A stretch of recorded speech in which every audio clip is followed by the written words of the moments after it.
Welcome to Forum at 360, Living the Language. I'm your host, Lisa Fu.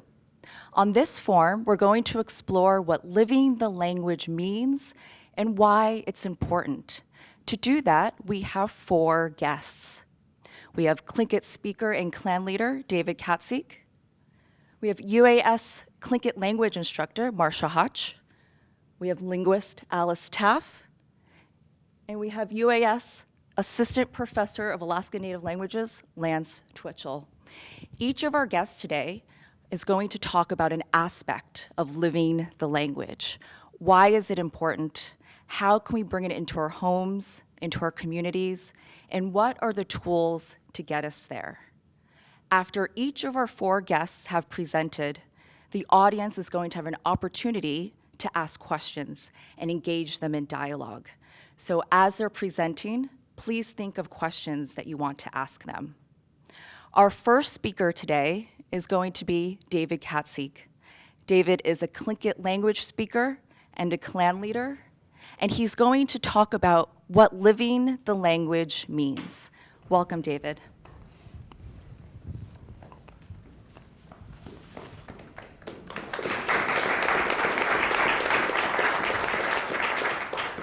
Anyat kusani, Atlain we gunlachish ye yakwasaka yatat yakhat ye diltakat yuhan. Most noble, very honorable children of the earth, precious children of the earth. I don't know if anyone called you precious today. I don't know if anyone spoke to you as nobility. But living the language as a Tlingit speaker, as a Tlingit person, gave us the ways in which we spoke to one another. We honored each other. We recognized each other. We acknowledged each other. We accepted one another. That's living the language. On Yatkusani.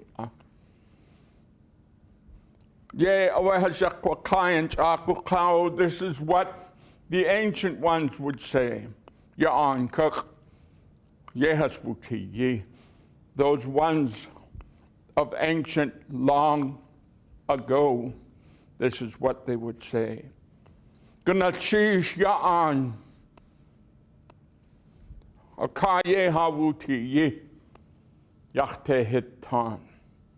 Long ago, they would recognize the people that owned this land, the land that this building is setting on. Yachte hit kwan.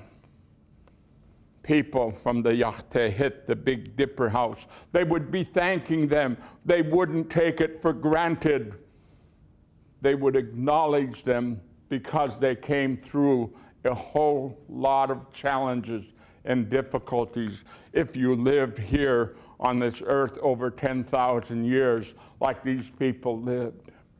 So to acknowledge them, to recognize them was very, very important. They would then say, Ach ishas, ach adhas, ganach tedi, ganach adi, takwan nedi. They would then recognize another clan from the Ganach Tedi clan, the Ganach Adi, the Takwanedi clan, because they settled this land. And they too came through great, great challenges and difficulties in order for them to settle this land. So they didn't take them for granted. Ganach Tedi. And then they would say again to the different other clans that settled in this area, the Yanyedi, the Wolf, people from the Wolf clan, they would say Gunachish to them because they also settled in this area. And then the other people that they would mention would be the Wushkitan, the people from the Shark House. Acknowledging them, recognizing them, not taking them for granted, being appreciative of what they came through, just so that there could be a place called Chantik Ehini, is what Juno's name is. That is really, really, really living the language. Because we can sense the difficulties and the trials, the success and the failure that these people came through. And the next thing that we would say would be like this: Ach Ishas, my father's kinsman. Ach Ishas, I already mentioned, Kanachadi, Kanachtedi, Takwanedi. They would then mention their mother's, father's people. In my case, it is the Tlukach Adi. The Tlukach Adi. They would say thank you to those people. They in then turn would recognize the Dakdaintan from the community of Huna in that area. And then they would mention the Dakanuku, the most valuable outer shell of us as a people. To really be able to show you what, at the end of that phrase, they would say, thank you for giving me this time. And sometimes translators would say this particular period of time. That was part of it. But the big part was this: I'm not standing here on my own. The people that I mentioned, the Qanachtedi, the Slukachadi, the Dakdaintan, the Kiksadi, I'm here because they gave me time. I've been here for 71 years because they gave me time. Being grateful, being thankful, being appreciative, acknowledging, recognizing who you are is living the language. I thought about a number of different kinds of things that I could say. Somebody came up to me and wanted to know about how to say peace. So I looked at him and I said, you say peace. Peace. And they looked at me. And I said, well, Tlingits are pretty smart. We can learn other languages ourselves. And so we're going to say peace. I'm going to say peace. But I said this is part of living it. I need help with my language, is what I said. About 2:30 in the morning, I wake up, and here's what I hear. Audiga. Audiga. Audiga. Say it. Audiga. Audiga means peace. It's a word that they would use after a great storm that came. They would say, Audiga.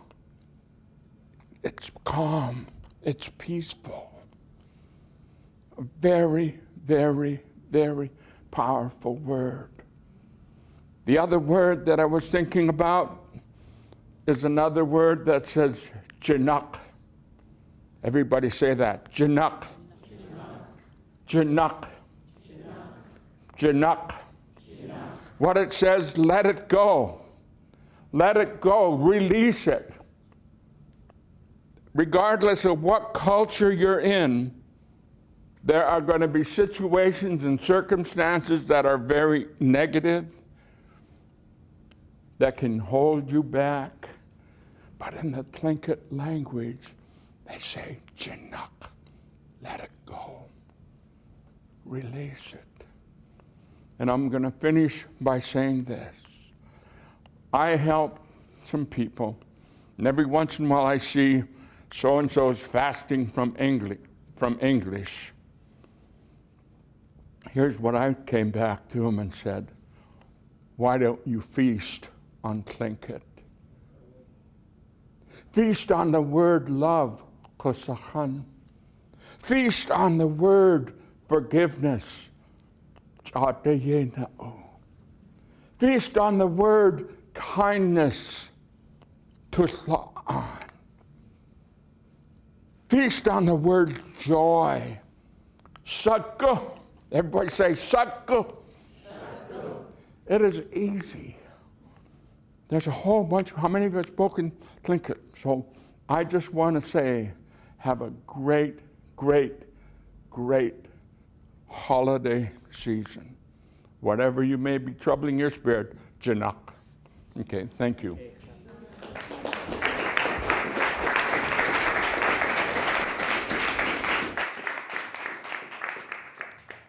That was David Katzeek, our first speaker for Forum at 360, Living the Language.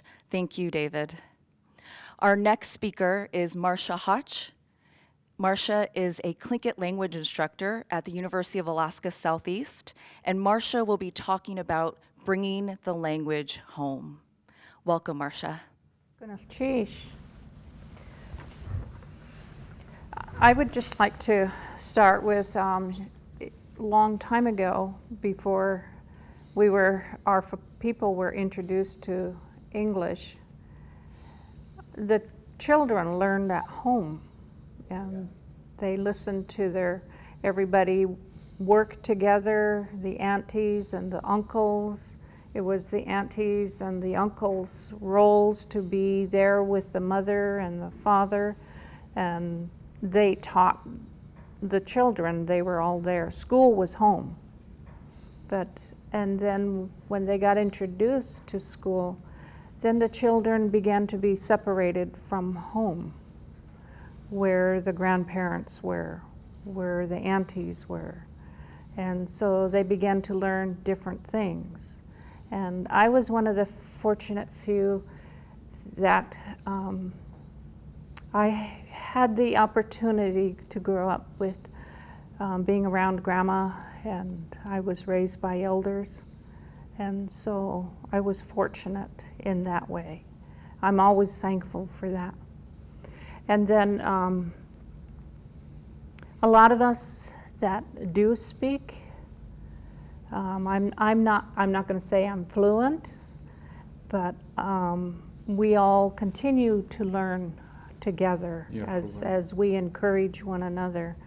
And in bringing the language home, I believe we have to work really hard. We don't have very many speakers. We are aware that there are speakers out in the community that don't utilize their language. They understand it, and maybe they do speak amongst one another. But teaching it, breaking that barrier when our children come home and they speak a different language, or we're not even familiar with it. And it's going through changes that some of us had to go through. I know I had to go through like a healing time in my heart to bring it out. Never used the language. But in that, I have committed myself to teaching the Tlingit language.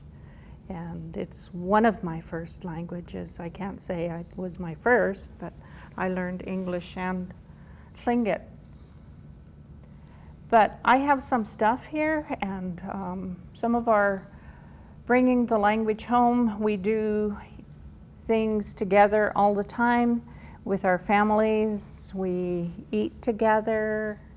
We I have more kitchen stuff here, food, and I just have some stuff that I use in the classroom. For instance, it's just a little piece of, it looks like a piece of meat, like a steak. So in Tlingit language we call it dli. And something we all have, chat. It's just a little. And heen. Goodness, sheesh. And as you can see, quat. Mm-hmm. And so we do cooking together. So if I were home or working with an apprentice, quat chasai or chasauk, I'm going to boil it. I'm boiling it.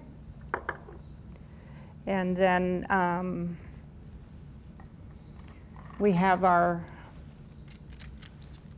things here, our utensils. Shach. This one doesn't really have a name of its own. It was introduced to the Tlingit, and they call, the elders have called it an achdus cha'at. And it's a long word. It's the thing you eat with. Literally, that's what it is. Shita. And they've had knives, things that cut something else. So, and then zik. And I was going to ask Alice if she would help me out here. Because when, in Tlingit versus English, when we pick up things, it sort of changes. And our cup, kukwa, there's dialects, kukwa and kuka. And some of the elders say we need to respect the dialects because even it comes from the grandparents. So anyway, if it's empty, we would say yantan, like achgatan,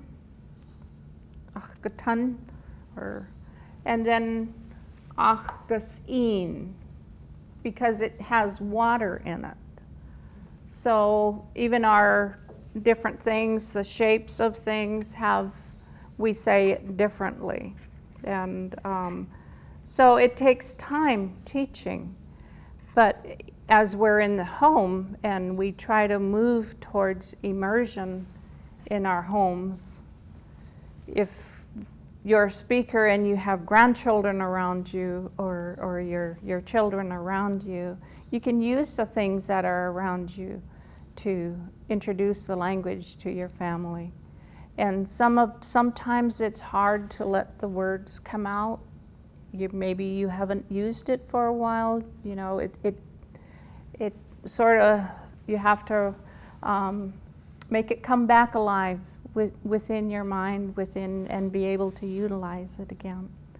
And I just want to encourage those dormant speakers out there that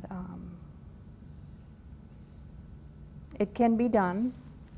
So we at the university too, and one of the things that we do within the area in the region is some of us are involved in mentor-apprentice teams. We have that, and then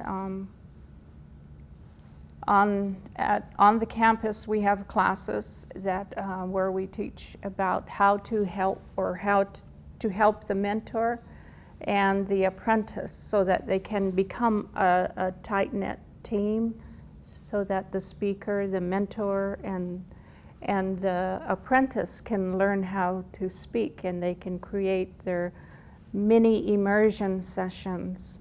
And with that tight-knit teamwork, learning from one another, and it's been shown in different parts of the United States and probably different parts of the world too, that the mentor-apprentice helps the learner to move towards fluency. And so I just want to thank you guys for having us.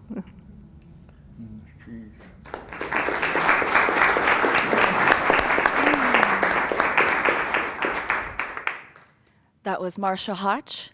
Again, she's a Tlingit language instructor at the University of Alaska Southeast, and she was just speaking on bringing the language home. If you're just joining us, you're watching Forum at 360, Living the Language. We have 2 more guests. Later in the show, we'll hear from linguist Alice Taff, but right now we have Lance Twitchell. Lance is an assistant professor of Alaska Native Languages right here in Juneau at a University of Alaska Southeast. And Lance is going to be talking about how to create a multilingual community. Welcome, Lance. Okay. Gonna cheese awaits the cut you han. Tachkunach stuka hatati hati ati. Kahak is achi. Gonna cheese awaits the cut you han. Yata aya achten de tani dat. Yauk kleinach yati ha yugetangi. Kastakat uhan yauk yik. Aka ke wush ke gachtucha. Wush ke gachtucha. Yad de chun. Anak has kautak eat. Hatlagu kwankiyan. Kahastir edach aya hajitas awati ha yugetangi. Ako atesha ayi. Tesha at uwu aya ha yugetangi. Hadachkanki sani ayi aya. Kahas away hastuji yes aya. Ushe jegachtu ne. Ya kusachantin.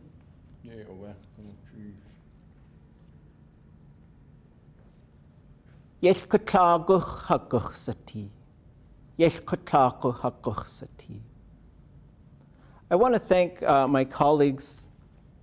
These are all 3 my teachers. So it's really an honor to stand with them and to see my students out here, and especially to see Richard and Nora Dowenhauer, who built a fortress for us, for our language. I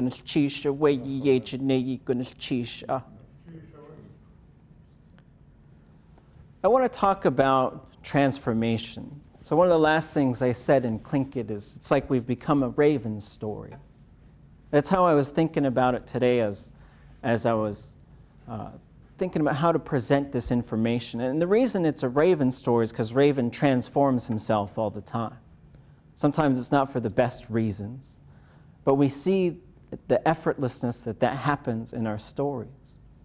And that's what we're going to do, is we're going to imitate some of those moments. And I think that imitation needs to occur at 3 levels: the individual level, the community level, and the state level. So when we're talking about transformation, it's a good thing to sort of visualize how these things happen, because sometimes we say, the language is dying, we don't have many speakers, and some of these things get so insurmountable in your mind that you don't really know where to start. But it's important to say it starts at the individual level, because we decide every single day whether we're going to speak or not. The definition of a Tlingit speaker, sometimes we say, we're talking about fluency and other things, you're either speaking or you're not speaking. right? And so those of you who are speaking every day, you are a Tlingit speaker. And that's what it takes. And then eventually it starts to unblock. Things begin to unblock in your mind. Some of the things I observe with students are post-traumatic stress disorder, intergenerational trauma, a fear of failing, sometimes being made fun of for trying. So we try to look at the classroom and look at language learning itself as an act of healing.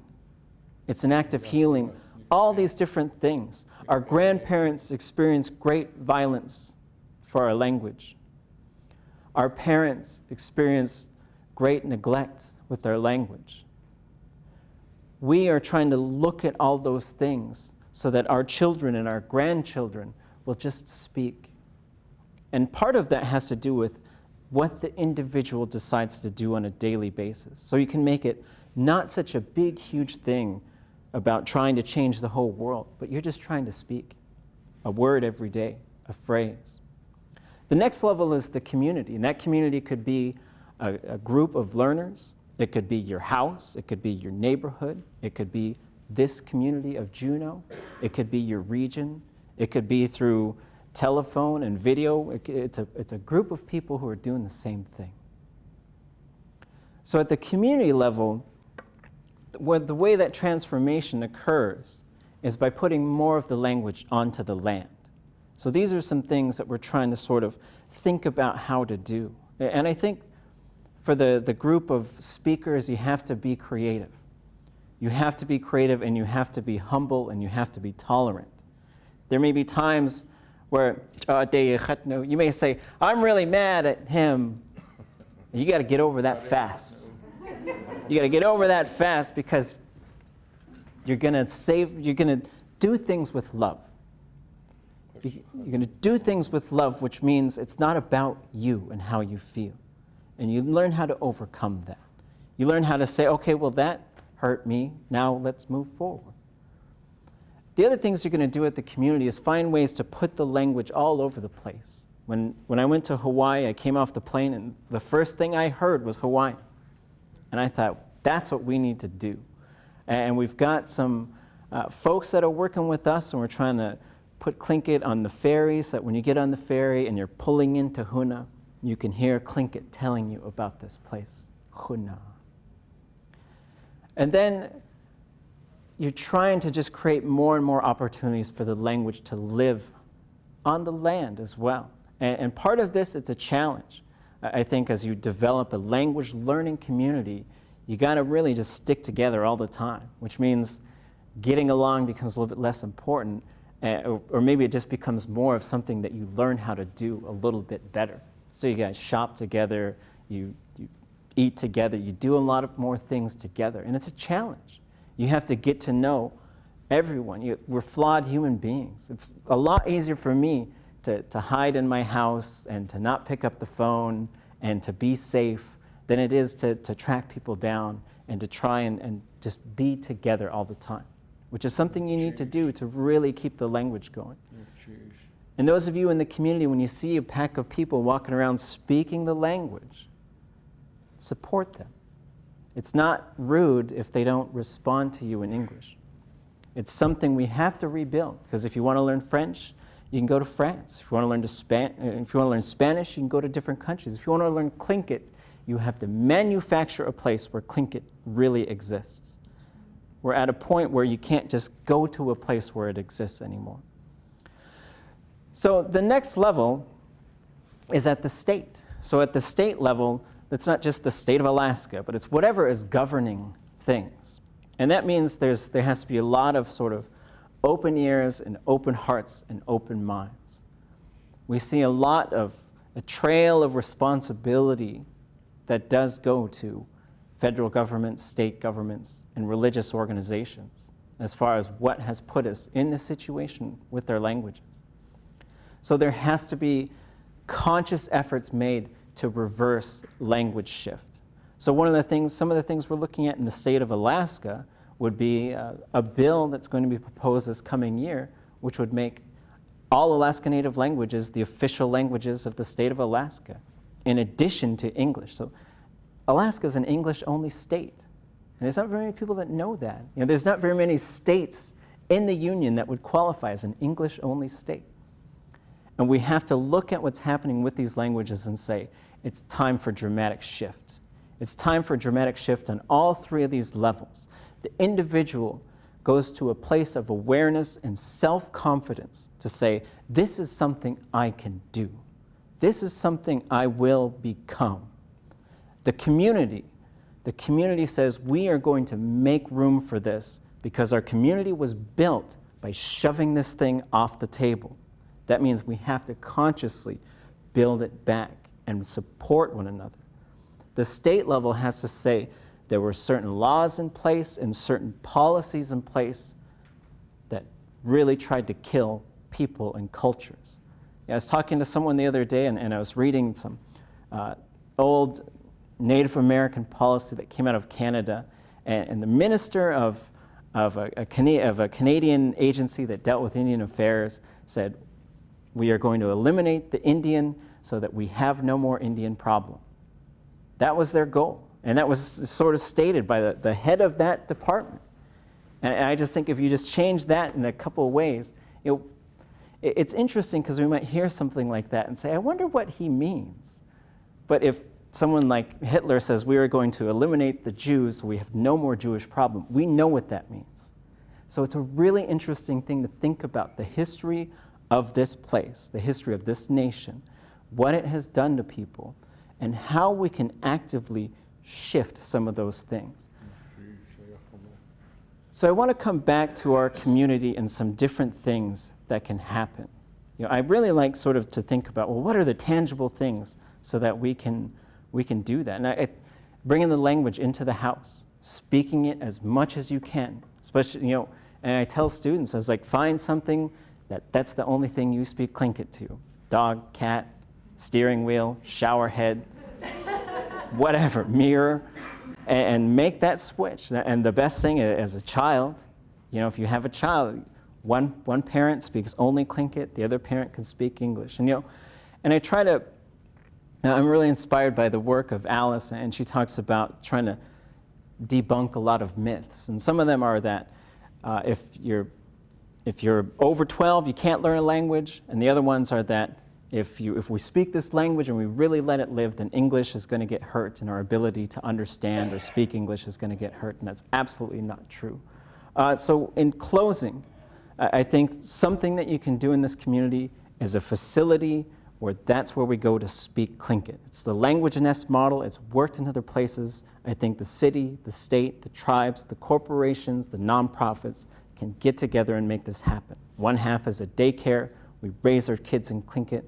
The other half is a place where anybody could go, you could do anything, but you speak the Tlingit language. Goodness, cheesh.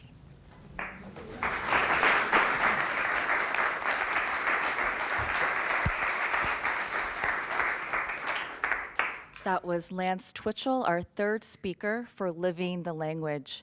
And our final speaker for Forum at 360 is linguist Alice Taff. And Alice is going to be sharing with us some resources for the community, language resources. Welcome, Alice. Gunash Chish, Shtakat Johan, for being here today with us. My part here is to show you some materials that are available for anyone at any time to learn from. There is so much happening here in Juneau for language resurgence and support.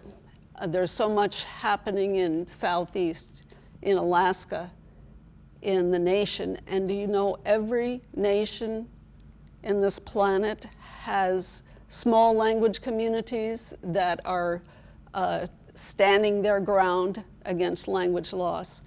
And it's a relatively new phenomenon that there is this pushing back from within the community saying, this is us and we're going to use our own voices. In my opinion, there are two vital aspects to acquiring a language.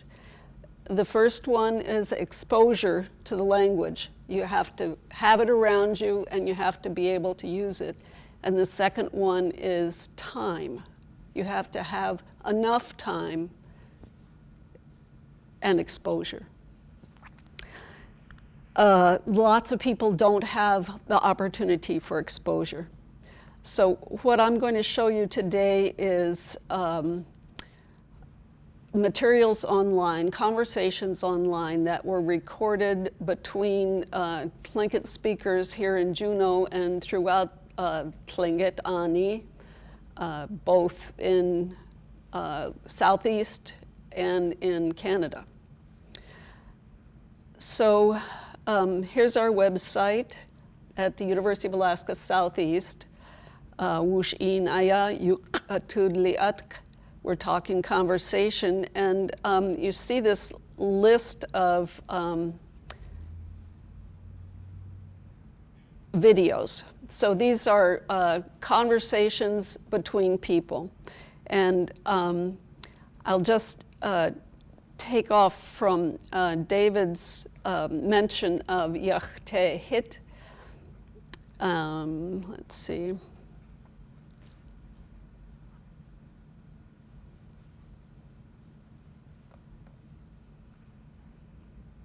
So I can click on one of these and the conversation comes up. At the beginning of each one, you see the names of the people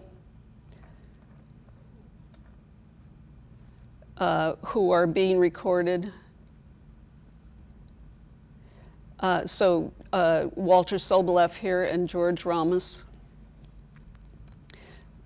So I'm going to search for this word, yachte.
Ja, of saai wordt gegroeid gedoe zo.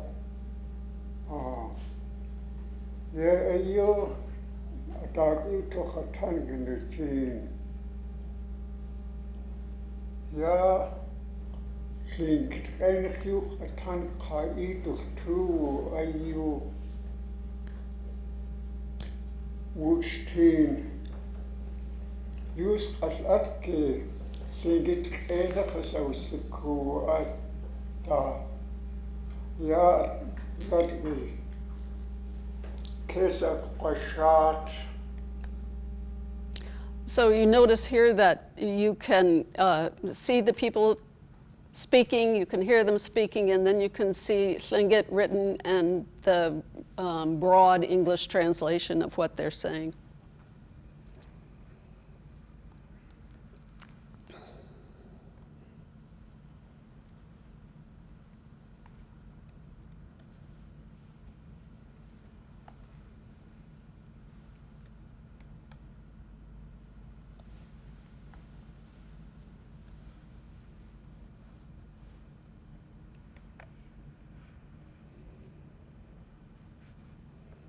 So I'll just take you on a little tour here to see some other aspects of what we can see here.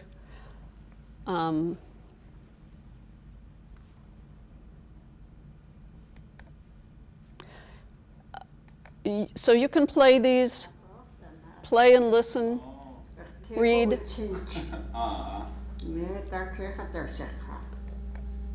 And you can learn to pronounce by just listening. Some people are just playing these in their homes in the background as they go about their work. It's as if some other members of their family are in another room talking amongst themselves. People are immersing themselves in the language. So we had 2 students this semester who were working on pronunciation, and they played and repeated.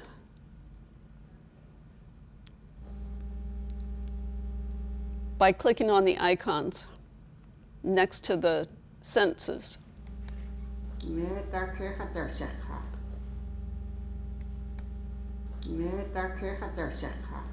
So you can hear what you want to hear over and over.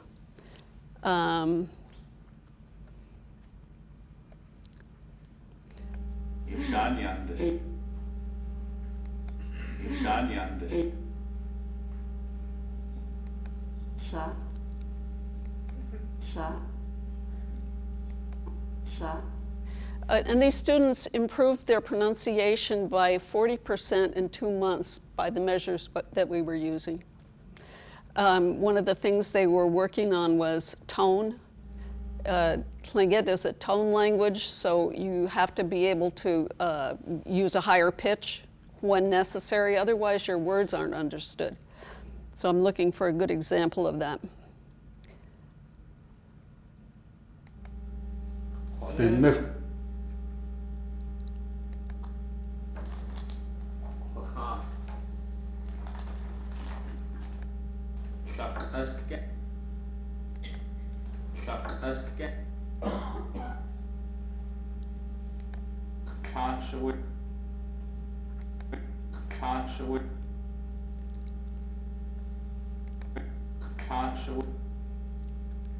Okay, these are short, but okay, what about this?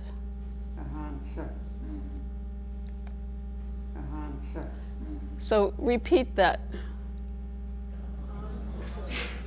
Okay, and so you're, even if you're not doing the consonants and vowels, da-da-da, da-da-da, da-da-da.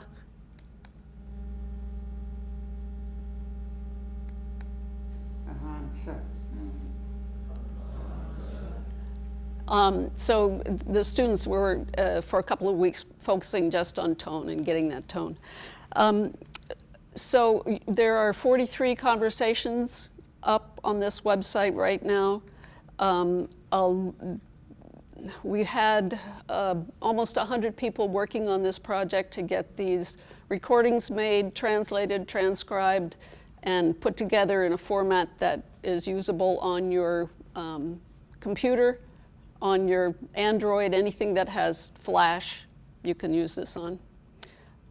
There's a list of the speakers who recorded here.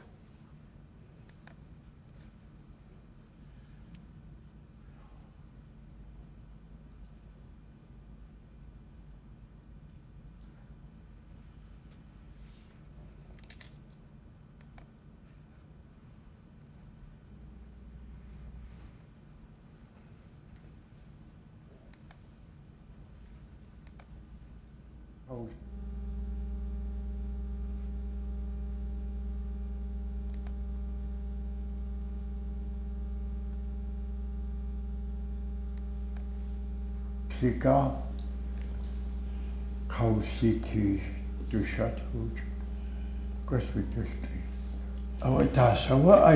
So I'll leave you with this little story, and you can go online yourself and see how it turns out.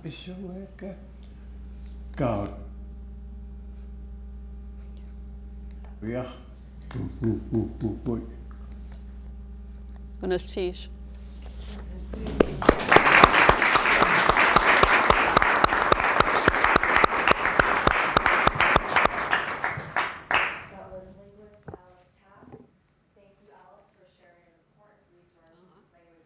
Us. She was our last speaker for Forum at 360, Living the Language, which brings us to the question and answer portion of the show, which is very important. While our guests love sharing their knowledge with you, what's most important is engaging in a dialogue and listening to your ideas and your questions. So if anybody has a question, please walk up to the mic so we can all hear it. Okay, so as you guys are thinking of your questions, I'm going to start with one. We just learned about a great online language resource, and I recently learned about one too that is readily accessible to all of us right now. So if you go on Google and you were to Google Tlingit time and KHNS, which is the public radio station in Haines, what you will find is 51 language lessons right at your fingertips. And we're going to listen to a clip of one right now.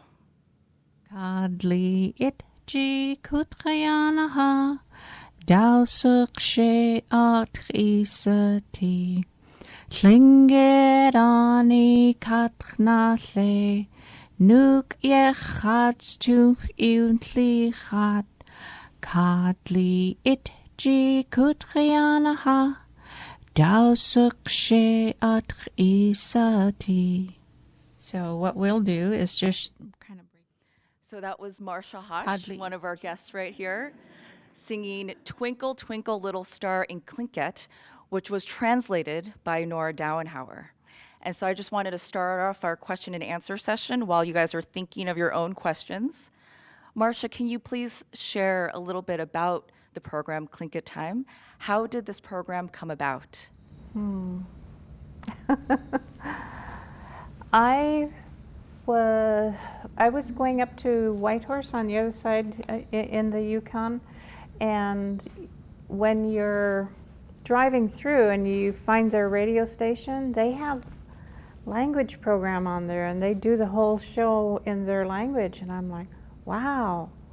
And so I would listen, but I often wondered, why can't we have this? You know, hear our language over modern. And so when I went back home, I walked into our radio station and I asked them, what would it take to get Tlingit language on the radio? And at that time I was thinking, a phrase a week maybe.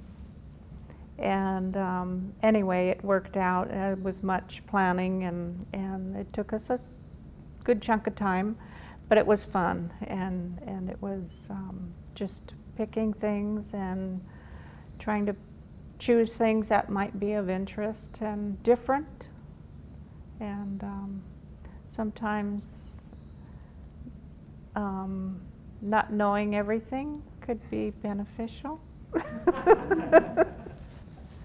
So the part that we heard was Marsha singing Twinkle, Twinkle, Little Star, and what we were missing was she explains each phrase, how to say it in Tlingit and how to say it in English.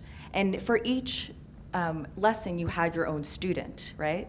Yes, we tried to have our own students, and we thought maybe we would have students come in and everybody would be excited, and that's what I meant, you know, you don't know. A lot of people don't want to be on the air. And so, but we were really fortunate that we had those students that we did that contributed, and it was fun. So if you Google Tlingit Time and KHNS, there's 51 lessons. Each of them are between 4 and 5 minutes. Yes, about 4 or 5 minutes. And So, want to thank the Hluka Khadi for their song. We chose that song because there's a phrase in there, and the one that you hear on that air is, once again, our voice will be heard upon this land. And when the radio show starts and when it ends, that's the Hluka Khadi song. And so. does anybody else in the audience have a question? Please stand, go to the mic.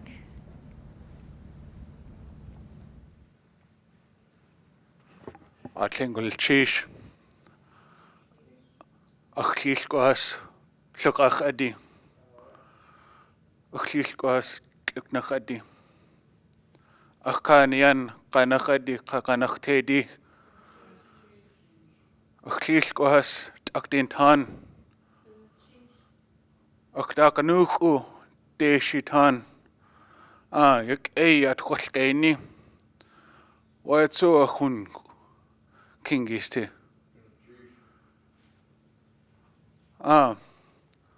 Aktuuklakay akuklaka kilkohas hastu yukatanki.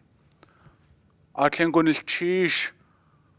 Wushkan nakhudi adi. Yak at kwalkaini. I just wanted to say thank you all for the work that you are doing to help ensure that my kids, my grandkids, will be able to speak our grandparents' language again. For all the work that the Dawanauers have done to help imprint it in our communities and to bring it into the homes with the books. And to Marsha, Kingisti, Une, Alice, for making it available at all times to be able to have the courage to be able to continue teaching at the university and in the community. I see you folks as a staff that holds our Tlingit way of life up, helps hold us stronger. And for that I wanted to say Atlengunil Chish. Atlengunil Chish. Thank you very much for all the work that you folks have done. And I look forward to seeing more and be able to work with you. Yeah. Atlengunil Chish et Yisaachi.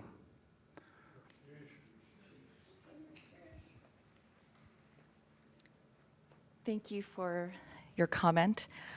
Are there questions from the audience? Okay, can you please come to the mic? Thank you.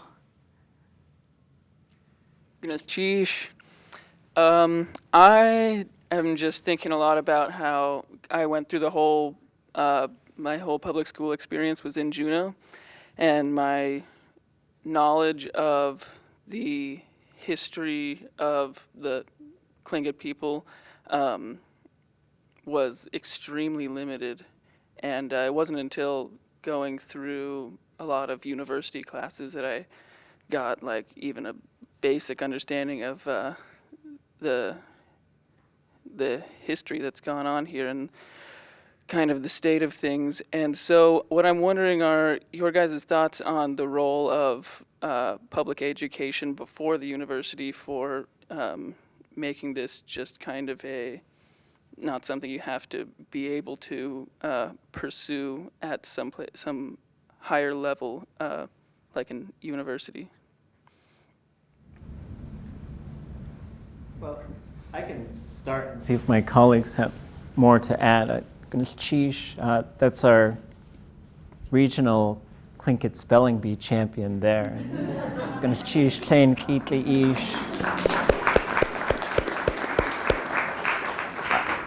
An article came out in the paper that said somebody was poaching a bunch of salmon, and his photo was, unfortunately, like, it popped up online. It was very strange.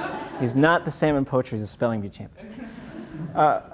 To come to public school and that sort of discussion, I think public schools are changing, but I think they're changing slowly.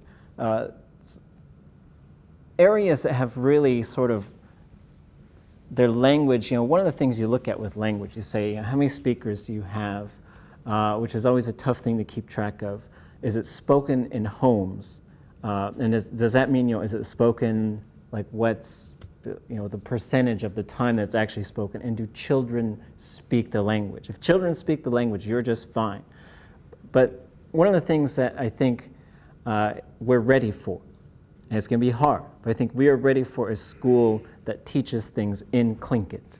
I think that has worked very effectively in Hawaii. I think those students did just fine with English and other concepts, but at the public school level, we do need to continue to shift I continuously at UAS, I think I can take groups of people and name off 50 famous, we'll call them Americans, and then 50 famous Alaska natives. And people understand Ben Franklin, all these other names, but when you start getting into Alaska natives who really built what we have here, there's not too many. I mean, most people have heard of Elizabeth Paratovich, but then outside of that, it gets very limited in terms of what the actual languages are, the language families, the state of these languages, which is very serious and very scary.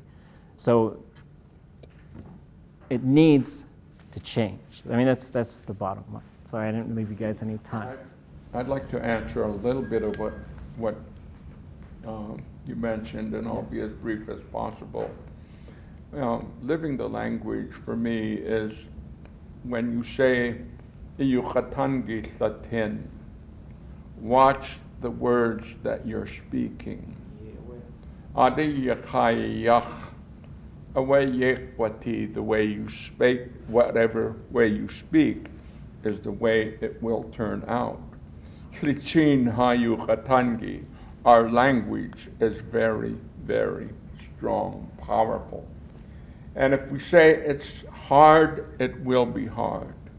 If we say the school district is not doing anything, you're 100% right.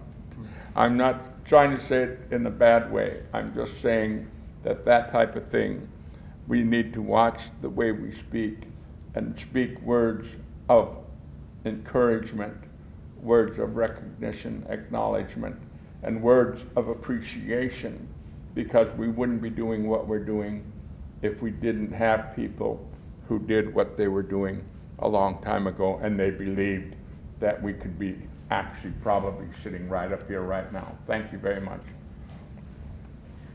Unfortunately, that's all the time we have for this forum at 360, Living the Language. Audience, please join me in thanking our 4 guests today.